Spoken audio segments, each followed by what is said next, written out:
السلام علیکم۔ آج ہم آپ کو اسلامی قمری سال کے 12 مہینوں میں سے ماہ سفر کی نفلی عبادت فضیلت کے بارے میں بتائیں گے۔ ماہ سفر اسلامی قمری سال کا دوسرا مہینہ ہے۔ اس ویڈیو میں ہم آپ کو ماہ سفر کی رحمتیں اور برکتیں تفصیل سے بتائیں گے۔ یہ اوراد ماہ سفر کے مہینے میں روزانہ حفاظت و عافیت کی نیت سے اس طرح پڑھے جائیں: کلمہ شہادت 3 مرتبہ، استغفر اللہ 3 مرتبہ، سورہ فیل، سورہ 105 7 مرتبہ، آیت الکرسی 7 مرتبہ۔ تمام مصائب و تکالیف سے حفظ و امان میں رہنے کے لیے روزانہ صدقہ کیجیے۔ سفر المظفر اسلامی قمری سال کے دوسرے مہینے کا نام سفر ہے۔ اس ماہ سفر کے بارے میں بیان کرتے ہوئے حضرت بابا فرید الدین شکر رحمۃ اللہ علیہ ارشاد فرماتے ہیں کہ ایک برس میں 10,80,000 بلائیں نازل ہوتی ہیں اور ماہ سفر میں 9,20,000 بلائیں نازل ہوتی ہیں۔ ایک حدیث پاک میں حضور نبی کریم صلی اللہ علیہ وآلہ وسلم کا ارشاد مبارک اس طرح سے ہے کہ جو کوئی مجھے سفر کا مہینہ گزر جانے کی خبر دے گا میں اسے جنت میں جانے کی بشارت دوں گا۔ ایک روایت میں آتا ہے کہ حضرت آدم علیہ السلام نے جو گندم کھایا تھا وہ ماہ سفر ہی تھا اور اس لغزش کے نتیجے میں جنت سے نکال کر زمین پر بھیجے گئے۔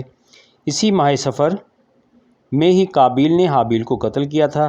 حضرت نوح علیہ السلام کی قوم اسی مہینے میں طوفان کے عذاب میں گرفتار ہو کر ہلاک ہوئی تھی۔ حضرت ابراہیم علیہ السلام کو اس ماہ سفر کی 1 تاریخ کو آگ میں ڈالا گیا تھا۔ اسی ماہ میں حضرت ایوب علیہ السلام کیڑوں کی بلا میں مبتلا ہوئے۔ حضرت زکریا علیہ السلام کے سر پر بھی ماہ سفر میں آرا چلایا گیا۔ حضرت یحییٰ علیہ السلام پر بھی سفر کے مہینے میں بلا نازل ہوئی۔ اسی سفر کے مہینے میں ہی حضرت یونس علیہ السلام مچھلی کے پیٹ میں داخل کیے گئے۔ حضرت نبی کریم صلی اللہ علیہ وآلہ وسلم جب بیمار ہوئے تو اسی ماہ میں ہوئے۔ زیادہ تر انبیاء کرام پر جو بلائیں نازل ہوئیں وہ اسی ماہ میں ہوئیں۔ نفلی عبادات: جب سفر کا چاند دکھے تو نماز مغرب کی ادائیگی کے بعد 4 رکعت نفل نماز 2 رکعت کر کے اس طرح سے پڑھے کہ ہر رکعت میں سورہ فاتحہ کے بعد 11 مرتبہ سورہ اخلاص پڑھے اور سلام پھیرنے کے بعد 1000 مرتبہ نہایت توجہ یکسوئی سے یہ درود پاک پڑھے: اللہم صلی علی محمد النبی الامی۔ بفضل باری تعالیٰ اس عمل کے کرنے سے گناہوں کی معافی عطا ہوگی۔ اللہ تعالیٰ اپنی حفظ و امان میں رکھے گا۔ ماہ سفر کی پہلی شب: کتاب راحت القلوب میں ہے کہ جو کوئی نماز عشاء کی وتر اور نفل نماز سے پہلے 4 رکعت نفل نماز اس طرح سے پڑھے کہ پہلی رکعت میں سورہ فاتحہ کے بعد 15 مرتبہ سورہ کافرون پڑھے، دوسری رکعت میں سورہ فاتحہ کے بعد 15 مرتبہ سورہ اخلاص پڑھے، تیسری رکعت میں سورہ فاتحہ کے بعد 15 مرتبہ سورہ فلق پڑھے اور چوتھی رکعت میں سورہ فاتحہ کے بعد 15 مرتبہ سورہ ناس پڑھے، نماز ادا کرنے کے بعد 100 مرتبہ ایاک نعبد و ایاک نستعین پڑھے، پھر 70 مرتبہ درود پاک پڑھے تو انشاءاللہ تعالی ہر بلا و مصیبت سے محفوظ رہے گا۔ پروردگار عالم اپنے حفظ و امان میں رکھے گا۔ ہر فرض نماز کے بعد جو کوئی یہ چاہے کہ وہ ماہ سفر کی بلاؤں سے محفوظ رہے تو وہ ہر فرض نماز کے بعد یہ دعا پڑھ لیا کرے: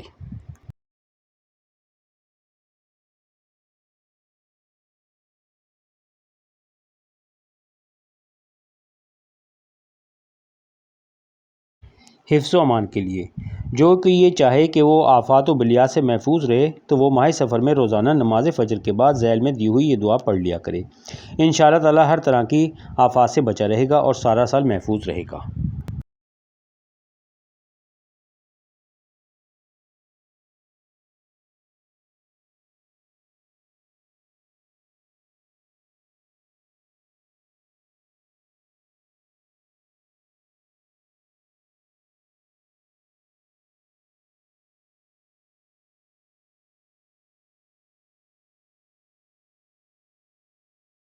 آخری چہارشنبہ: ماہ سفر کے آخری چہارشنبے میں نفل نمازیں پڑھنے سے اللہ تعالیٰ بندے پر خصوصی فضل و کرم فرماتا ہے۔ ایک بزرگ فرماتے ہیں کہ آخری چہارشنبہ کے دن نماز اشراق کے بعد غسل کر کے پاکیزہ لباس پہنے اور بغیر کسی سے کوئی کلام کرے 4 رکعت نفل نماز اس طرح سے ادا کرے کہ ہر رکعت میں سورہ فاتحہ کے بعد 70 مرتبہ سورہ کوثر، 5 مرتبہ سورہ اخلاص اور ایک ایک مرتبہ معوذتین پڑھے، پھر سلام پھیرنے کے بعد اپنا سر سجدے میں رکھے اور ایک مرتبہ یا وہابو اور الحی الحق کہے۔ اس کے بعد اٹھ کر بیٹھ جائے اور 61 مرتبہ سورہ الم نشرہ، 61 مرتبہ سورہ والتین، 61 بار اذا جاء، 61 مرتبہ سورہ اخلاص پڑھے، پھر 1014 مرتبہ یا وہابو کا ورد کرے۔ اس کے بعد 100 مرتبہ الحی الحق پڑھے، پھر سجدے سے سر اٹھائے اور 3 مرتبہ یہ درود پاک پڑھے۔ اللہم صلی علی محمد عبدک ونبیک ورسولک النبی الامی وعلی آلہ وبارک وسلم۔ تکلیف سے نجات کے لیے اکثر مشائخ اعظام کا کہنا ہے کہ آخری چہارشنبہ کے روز طلوع آفتاب کے وقت باوضو حالت میں یہ تعویذ لکھیں۔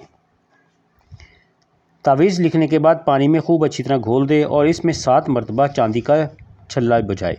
اس کے بعد اگر حاملہ عورت اس کو دردزا کے وقت اپنی کمر سے باندھے تو اسے درد کی شدت میں کمی ہوگی اور وہ بہت جلد فراغت حاصل کرے گی۔ اگر یہ چھلا بواسیر کا مریض اپنے بائیں ہاتھ کی چھنگیاں میں پہنے تو انشاءاللہ تعالیٰ اس کا مرض رفع ہوگا، اللہ تعالیٰ اسے شفائے کاملہ سے نوازے گا۔ نہایت مجرب و آزمودہ عمل ہے۔ جان و مال کی حفاظت کے لیے جو کوئی آخری چہارشنبہ کے دن پانچوں فرض نمازوں کے بعد نہایت توجہ یکسوئی کے ساتھ قبلہ رخ بیٹھ کر ایک مرتبہ ذیل میں دی ہوئی آیات مبارکہ پڑھ کر پانی پر دم کرے اور یہ پانی خود بھی پی اور اپنے گھر والوں کو بھی پلائے تو بفضل باری تعالیٰ وہ ہر طرح کی مصیبت و پریشانی سے محفوظ رہے گا۔ اللہ تعالیٰ یہ دم کیا ہوا پانی پینے والے کی جان و مال کی حفاظت فرمائے گا، اس کی عمر میں برکت فرمائے گا۔ آیات مبارکہ یہ ہیں۔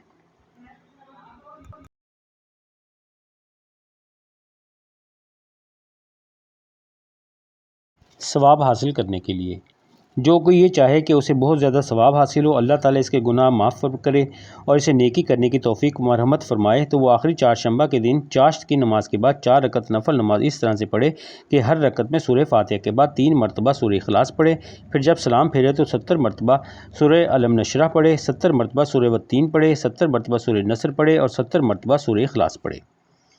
آخری چہارشنبہ کی رسم اس ماہ سفر کے آخری چہارشنبہ کی جو رسم عوام الناس میں مروج ہے اور اس دن حضور نبی کریم صلی اللہ علیہ وسلم نے بیماری سے صحت پائی تھی اور غسل صحت فرمایا تھا، اس بنا پر مسلمانوں کی بہت بڑی تعداد آخری چہارشنبے کو ایک تہوار کے طور پر مناتی ہے۔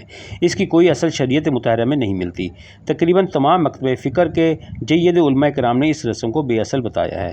اس رسم کے بارے میں اعلیٰ حضرت امام محمد احمد رضا خان بریلوی رحمۃ اللہ تعالیٰ علیہ سے سوال کیا گیا تھا جس کا آپ نے نہایت معقول اور واضح جواب ارشاد فرمایا۔ چنانچہ کتاب الاحکام شریعت میں تحریر ہے کہ آخری چہارشنبے کی کوئی اصل نہیں اور نہ ہی اس دن حضور نبی کریم صلی اللہ علیہ وسلم کی صحت یابی کا کوئی ثبوت، بلکہ وہ مرض جس میں وصال مبارک ہوا اس کی ابتدا اسی دن سے بتائی جاتی ہے۔